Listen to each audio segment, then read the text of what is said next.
Pero eso sería así si no fuese por el dato hiper contundente de que hay una carta que escribió Freud en donde él le agradece a la secta. Hola gente, ¿cómo andan? Bienvenidos a Salir del Laberinto. Hoy les voy a hablar de Freud y de Jung. ¿Eran masones? Ya la pregunta nos hace pensar un poco, ¿no? Porque ¿por qué jamás se relacionan estos dos temas? La masonería y el psicoanálisis, la psicología, Freud y Jung. ¿De dónde viene todo esto? Vamos a empezar por Freud, el fundador del psicoanálisis, y gracias a él es que hoy en día hablamos de psicología directamente. Ahora, ¿por qué este dato de que tal vez hay alguna relación entre la masonería y Freud nunca nos llega? ¿Cómo es esto? ¿Es un rumor? ¿Es una idea? ¿De dónde viene todo esto? Vamos a ir a datos concretos. Lo primero que vamos a ver es las similitudes que hay en los orígenes del psicoanálisis entre lo que hizo Freud y lo que hace una secta. Con esto no estoy diciendo que todo el psicoanálisis sea una secta, no me refiero a eso. Lo que estoy diciendo es que si vamos a ver cómo Freud se encargó de que el psicoanálisis vaya creciendo, en sus inicios hizo lo que hace una logia masónica. Cuando Freud quiso transmitir su conocimiento y que el psicoanálisis vaya creciendo y que cada vez lo conozca más gente, él formó lo que se llamaba un grupo muy reducido de gente llamado la Sociedad de los Miércoles. ¿En qué consistía la Sociedad de los Miércoles? Cada miércoles se juntaba un grupo de 5 médicos que Freud los iba instruyendo a través del psicoanálisis y juntos iban escribiendo, desarrollando temáticas que luego se convertirían en escritos que publicarían. Esas reuniones eran, digámoslo así, bastante secretas. No es que andaban diciendo que se reunían los miércoles, era algo muy reducido. No se sumaba gente a no ser que alguno de los 5 lo presentara ante el grupo y dijera que se sume tal, y si había acuerdo de todos entonces se podía llegar a sumar.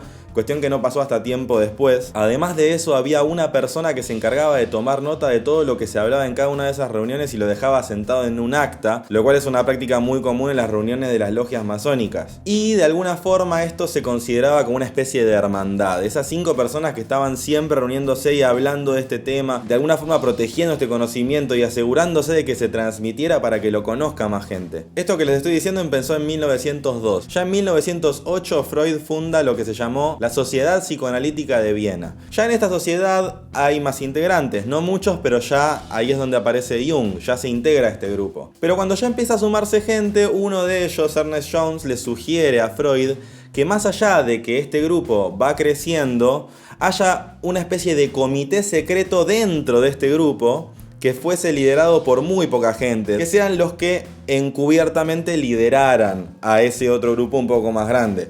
Es decir, ya todo nos empieza a sonar muy similar a cómo se manejan las sectas, como con estos niveles diferentes de jerarquía, como funciona inclusive la realeza. Más o menos alrededor de esta época es donde empiezan las diferencias más notorias entre Jung y Freud. Un dato no menor es que Freud se encargaba de hacer un anillo muy especial con una gema griega y con incrustaciones de oro para esos integrantes. Era un anillo distintivo para los que estaban ahí adentro. Ya todo empieza a sonar raro. Y en ese anillo había un sello. ¿Qué había en ese sello?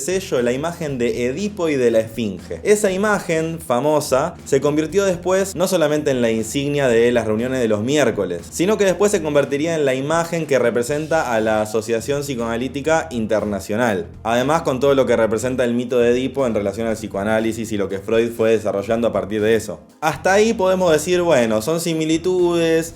Es medio extraño por lo pronto estos grupos reducidos, estas jerarquías, todas estas cuestiones tan así sutiles de ese grupo. Pero hasta ahí más o menos podemos decir, ok, son similitudes, tampoco para tanto. Pero eso sería así si no fuese por el dato hiper contundente de que hay una carta que escribió Freud cuando cumplió 70 años, en donde él le agradece a la secta en la que él formaba parte. Y esa agrupación, esa logia a la que él pertenecía, es una de las tantas ramas que tiene la masonería. Él en esa carta se muestra muy agradecido y inclusive da datos específicos de cuándo fue que él entró en esa logia, y dice que hasta ese entonces nadie lo escuchaba, no le daban mucha pelota que digamos a Freud, pero ahí lo admitieron y él pudo compartir en ese grupo las primeras cuestiones que él iba investigando y desarrollando de lo que fue luego el psicoanálisis. Y él lo menciona explícitamente que se metió en ese grupo antes del 1900, en 1895, con lo cual ya con leer esa carta, ver de qué grupo se trata y simplemente informarse un poco de qué estamos hablando,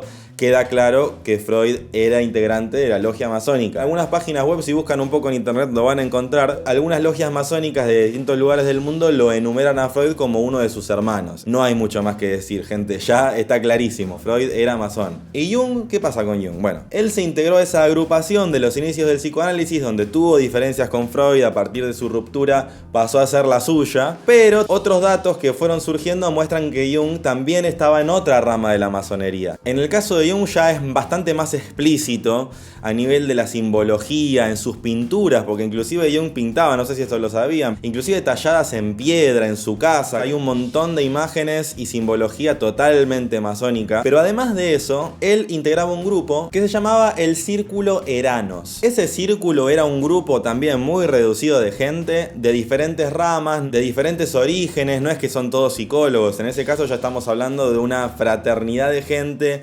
filósofos, historiadores, teósofos, de todo lo que se les pueda ocurrir, y que se juntaban regularmente todos los años durante una cantidad de días, y no era abierto para todo el público ni mucho menos, y se trataban diversos temas. En ese tipo de reuniones es donde Jung presentó un montón de sus conceptos, de sus investigaciones, y claro, está muy claro en todo lo que Jung fue desarrollando después, que hay un montón de temáticas que tienen que ver con lo esotérico, mucho más de lo que hizo Freud en ese sentido. No solo más, sino que inclusive se podría decir más explícito que Freud. ¿Y de qué nos puede servir saber esto? Bueno, por lo pronto entender que hay algo raro, que es que esta información no nos la enseña nadie cuando estudiamos psicología. ¿Y por qué no nos lo mencionan? Bueno, por lo pronto, como suele suceder con este tipo de cosas, no necesariamente el profesor de la universidad está guardándose la información. No, ya generalmente sucede que después de tanto tiempo de que esto viene pasando, que es que se oculta información, ya directamente el profesor ni siquiera lo sabe. Y los pocos que lo saben tampoco se meten a hablarlo,